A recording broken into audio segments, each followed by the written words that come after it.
मोहल्ले की गली में एक नया जलजीरा वाला आया था। उसका नाम था करण। उसकी गाड़ी चमचमाती थी, बर्तन चांदी की तरह चमकते थे, और उसने अपनी दुकान का नाम रखा था मशहूर जलजीरा। शुरुआत में उसके जलजीरे का स्वाद लाजवाब था। वह इमली का पानी गाढ़ा और खट्टा मीठा डालता, बर्फ के महीन कण, जीरा पाउडर और अपने खास मसालों से लोगों के मुंह में पानी ला देता। लोग उसकी दुकान पर टूट पड़े। भैया, एक कप जलजीरा की आवाजें गूंजने लगीं। करण की आमदनी बढ़ने लगी और उसकी चमकती हुई तिजोरी देखकर उसकी आंखों में लालच की चिंगारी सुलगने लगी। लालच का पहला कदम। उसने सोचा, अगर मैं इमली के असली घोल की जगह सस्ता और कम खट्टा पेस्ट इस्तेमाल करूं, तो मुनाफा ज्यादा होगा। उसने ऐसा ही किया। स्वाद में थोड़ा फर्क पड़ा, लेकिन लोगों ने ज्यादा ध्यान नहीं दिया। लालच का दूसरा कदम। फिर उसने सोचा, शुद्ध बर्फ तो महंगी पड़ती है, क्यों न नल के पानी से बनी सस्ती बर्फ का इस्तेमाल करूं? उसने ऐसा ही किया।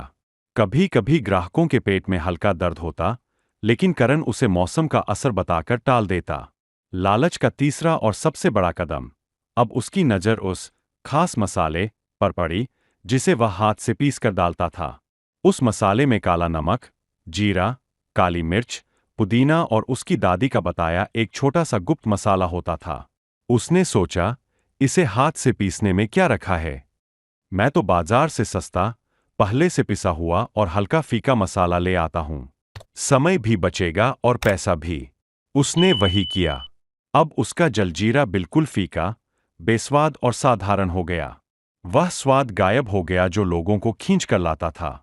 लेकिन करण को लगा कि उसकी मशहूर धीरे धीरे ग्राहक कम होने लगे।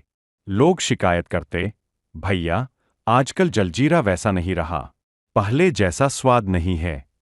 पर करण उल्टा गुस्सा होता, सब ठीक तो है, आप लोगों का टेस्ट ही बिगड़ गया है। ये है तो वही असली चीज। एक दिन मोहल्ले में ही एक और जलजीरा वाला आया। उसकी गाड़ी इतनी चमकदार नहीं थी, लेकिन वो ताज़ी इमली का घोल बनाता, साफ सुथरी बर्फ इस्तेमाल करता और अपना मसाला रोज ताज़ा पीसकर डालता। उसका जलजीरा सुनहरे रंग का और खुशबूदार होता था। लोगों ने नए वाले का जलजीरा ट्राई किया और फिर कभी पीछे मुड़कर नहीं देखा। करण की दुकान पर अब सन्नाटा पसर गया। उसकी चमकती गाड़ी पर धूल जमने लगी और उसकी तिजोरी खाली रहने लगी। एक शाम जब उसकी एक भी सेल नहीं हुई, तो वो उदास होकर बैठा था। तभी उस मोहल्ले के एक बुजुर्ग व्यक्ति, जो पहले उसका नियमित ग्राहक हुआ करता था, उसके पास से गुजरा। उन्होंने कहा, बेटा, तुमने अपने हाथ से सबसे बेशकीमती चीज बेचनी बंद कर दी, विश्वास। तुमने लालच में आकर वो स्वाद खो दिया जो तुम्हारी पहचान था। दुनिया में सबसे महंगा मसाला ईमानदारी होता है, और तुमने उसे सस्ते में बेच डाला। ये बात करण के दिल में उतर गई। उस दिन उसे एहसास हुआ कि उसकी लालच ने न सिर्फ उसका व्यवसाय, बल्कि लोगों का विश्वास भी चुरा लिया था।